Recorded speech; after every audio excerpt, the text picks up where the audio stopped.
evening to all our viewers. Of course, this is the most anticipated policy conference that the 105 organization has seen. We've seen the challenges that they've gone through and the trajectory in terms of even collaborating and putting this event together. As you said, the SG earlier on in a press briefing right here at the Nasrec Expo Center, setting the scene and the tone of what the engagements are going to be about. Again, you know that the veterans had decided not to participate in this particular policy conference because they had sought a 2-day consultative conference separate from the policy conference, saying that the challenges that they have needed to be ventilated outside the burden, if you will, of the policy conference. Now, if you refer to what the veterans had written, for the sake of our future, we heard from the SG clarifying on various platforms that he had spoken to Reverend Frank Chikana, and he had seen the document, the policy document that the ANC had put together,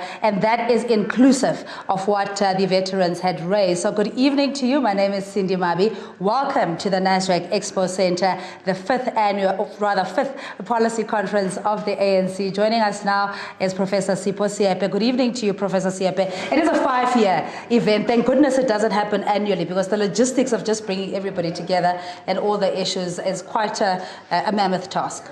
Yeah, I think they need to have time. The ANC comes up with policy, and the policy has to be implemented. And there's a need to review that policy.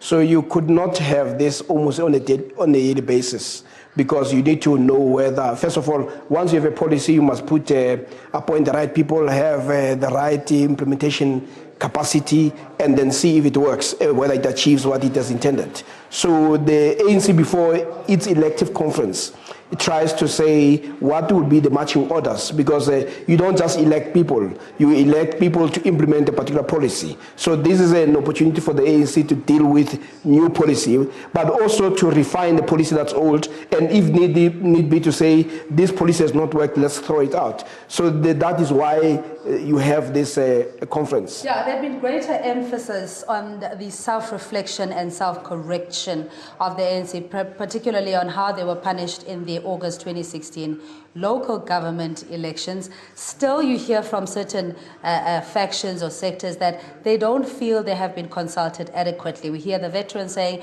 they have been treated with disdain. How did the SG respond to that? And do you think he managed to appease as many sectors as possible? Well, I think the losers in this case are the veterans. What you have is a grouping of people who behave like they are spoiled brats. They have been going to the media wanting to be given attention, and the media houses have been giving them attention. They've been recycled, and the ANC's response was saying, let's accommodate the veterans, even though they are not the structure of the organization. So the ANC said, let's put a 2-day before this conference, so that when you bring a lot of people, they don't have to go back. They can actually benefit from the input that may have emerged from the veterans. But the veterans felt that no, they want it to be so distinct. So effectively, the ANC had to make a decision to say, either you succumb to them, but what it did, and it forced them, was to the branches and other people were saying, but why are you giving them so much attention, as if they're a center of power outside the NEC of the ANC? So effectively, because they were demanding too much, it came to a point where the ANC felt that they are too spoiled and we're not going to take what you're saying. And of course, typical of people who are spoiled brat, once the conference came, the General Secretary was saying, you will now have an opportunity to engage with the branches. And he said, no, we don't want to engage with the branches. So effectively, it was okay for him to tell them off. All right, Professor Seepe, of course, we're going to be here throughout until next Wednesday, going through blow by blow, every detail and also discussion that is taking place at the Nasrec Expo Center. My colleague Natasha Piri is standing by on the red carpet to greet all the luminaries and government officials, the who's who's, essentially, of South Africa. It's over to you, Natasha. Good evening.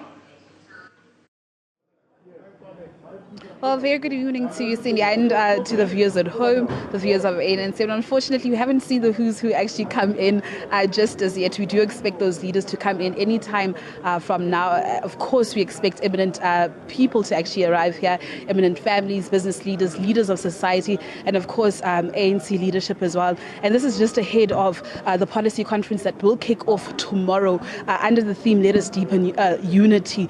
And this comes at a pivotal time where the organization seems to be in tatters. There are problems of factionalism, there are problems of slates within the organization, and there's also somewhat a disconnect from the leading party, the governing party, and society as well. And of course, we've heard numerous leaders saying that they need to reclaim their position as the leaders of society. Lots of leaders like, Gwere Mantashe, Paul Mashatile have raised their concern over the state of the ANC, saying that at this point in time, they're actually worried about the health of the organization. But I'm actually joined by our political analyst, Swiso Mahlangu, who will actually unpack tonight, not only the events of tonight, but also the policy conference as well. So I mean, this is a huge time for the ANC. One could say make or break as well. And we've heard lots of, leaders saying that this is a time for unity as well. They should use this time for uniting not only the organization, but also self-introspection as well. I mean, for the viewers at home, just unpack everything in a layman's term.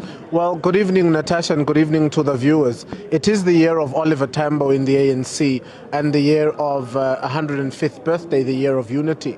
And the slogan is, let us deepen unity. But that will not be the call for this conference. I think holistically tonight is about fundraising. The president will speak and try and garner some funds for the ruling party, particularly ahead of 2019. And I think you can see tonight that no cost has been spared. This has become very expensive for the ruling party. But that should not outrule the factions in this party. You know, the SACP and COSATU have broken away from the ANC, and we don't know if we'll see any appearances from them. We do know that there's a lot of divisions and factions in the ruling party at this point, because even the stalwarts have declared that they will not be attending.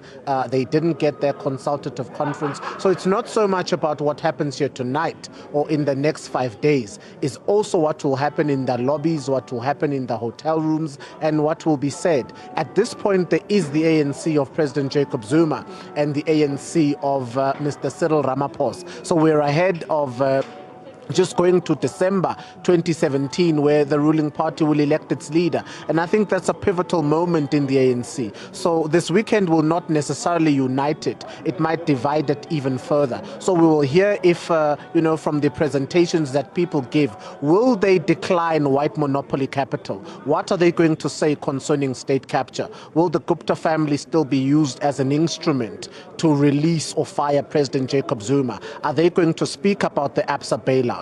Are they going to speak about the CIX report? All the money that was, stolen by banks in this country, what was called Bancorp at the time, and now it's called ABSA Bank. Will the ANC consult those issues, or will they continue to blame the Gupta family? And I believe these are discussions that need to be had in this country. And it will not be a policy conference unless the land policies are addressed.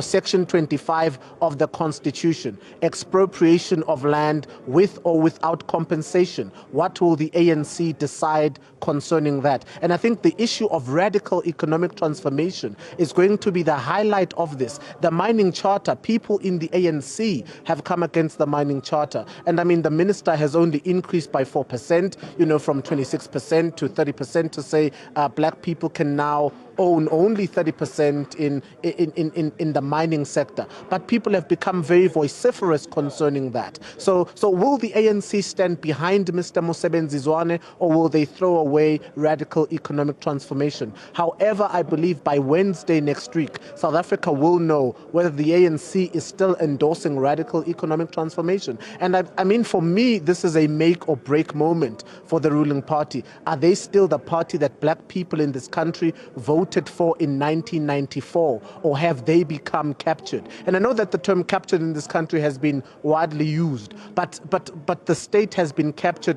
long before democracy, and this is the conference to revel those issues. They need to be put out on the table. Earlier on, I attended a press conference where Mr. Gwede Mantashe said, if there are any songs, any struggle songs to slam one leader against another, those songs will be slammed. So we want to hear what songs will be sung here. Will there be pro-Nkosazana Dlamini songs? You know, will there be pro-Cyril Ramaphosa songs? Or other leaders such as Ms. Lindiwe Sisulu, Mr. Didi Mabuza, Mr. Ace Makhashula? Will those leaders arise in this? Because people are coming here to elevate those leaders. So this is the shadow of December. All the media, 1,600 media has attended this. So this is an example of what will happen in December 2017. So all of these issues will be told. So we'll hear, what the music people are playing, the struggle songs that are sung. People have come here to raise their leaders. It's a policy conference. So we do know what policies Ms. Nkosazana Dlamini Zuma believes in. It is free education. It is radical economic transformation. But Mr. Cyril Ramaphosa believes that the expropriation of land must be heightened. It must be sped up. We don't know whether it is with or without compensation. So will the people nominate the policies that reflect on the leaders? So it's the policy now and the leaders in December. So however, I believe South Africans should keep up and watch the channel, because we'll give them all there is to know. But tonight we're going to see some VIP guests coming in.